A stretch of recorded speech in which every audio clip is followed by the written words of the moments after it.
কেমন আছো তোমরা সবাই? আশা করি খুব খুব ভালো আছো। আমিও আছি বেশ। একটা নতুন ভিডিওতে তোমাদের সকলকে ওয়েলকাম। তো আজ হলো রবিবার, চলো সানডে একটা খুব শর্ট মিনি ভ্লগ শেয়ার করব। তোমরা তো জানোই সকালে সানডে মানে প্রচুর ব্যস্ততা থাকে, ছুটির দিন। তো সেরকম একটা ভিডিও ক্লিপ নেওয়া হয়নি, খুব শর্টে একটা ভিডিও শেয়ার করব। তো দেখো, রবিবার হলে একটু দেরিতে উঠি, একটা আলসেমি ভাব যেটা থাকে যে ব্যস্ততা নেই, তাড়াহুড়ো নেই।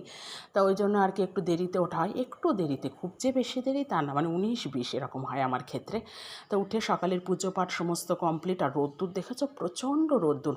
তারপরে আমি চাউ নিয়ে বসে পড়েছি, আর ওই যে আমাদের বাবাও রওনা দিয়ে দিয়েছে দোকানে।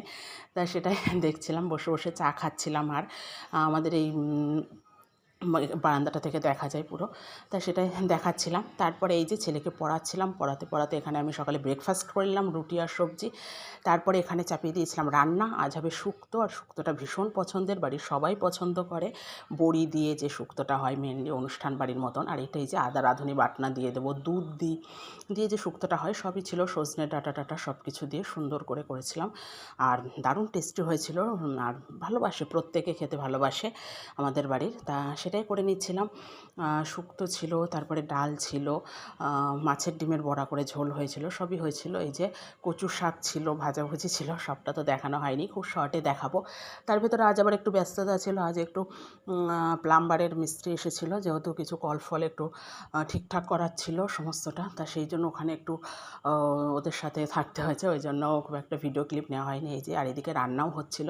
তারপরে দেরি হয়ে যাচ্ছিলো দেখে আমি দুটো ওভেনেই চাপিয়ে দিয়েছিলাম। আর তারপরে আমিষ নিরামিষ হয়, তো ওই জন্য ওই একটা বেশ ঝামেলা হয়, জানো না।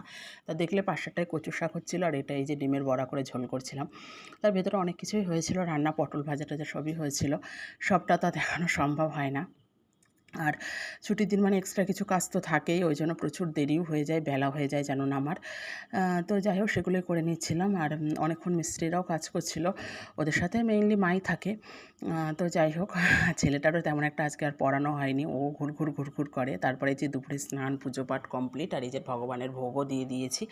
এটা হলো দুপুরবেলায়, সবাই ভোগ দর্শন করো, ভোগ দর্শনে দুর্ভোগ কাটে।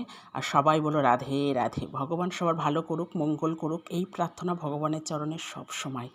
তো যাই হোক, আর এটা বিকালবেলায় ওই যে আমাদের ওর বাবা আর ওই ছেলেটা যাবে আমার বাপের বাড়িতে, আমাদের বাড়িতে আজ একটু মানে দরকার আছে, লোকজন আসবে। তো আমি আর যাইনি, মা বারবার করে বলেছিল যাওয়ার জন্য, মা বাবা প্রত্যেকে। কারণ আমার শরীরটা খুব একটা ভালো ছিল না। তা ওই জন্য আমি বললাম আমি আর যাব না, ওরাই যাক।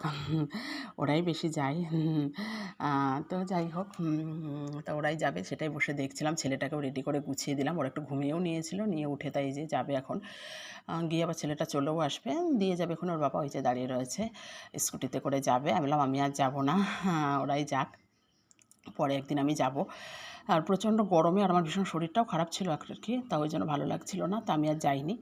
তা সেটাই বসে একটু দেখছিলাম, সন্ধ্যার মধ্যে চলেও এসেছিলো। আর এই যে রাতে করে নেব ডিনারে আজকে করেছিলাম, মানে খেয়েছিলাম ভাত। আর গরমে আর কিছু ইচ্ছা করিনি, তা ভাবলাম চলো ভাত আছে, ভাতই খেয়ে নিই, সেটা এখানে খেয়ে নিচ্ছিলাম। নেওয়ার পরে এই যে রান্নাঘরটার পুরো ক্লিন করে, বাসন মেজে আমরা কিচ্ছু রাখি না, সমস্তটা পরিষ্কার করে তাই শুতে যাই।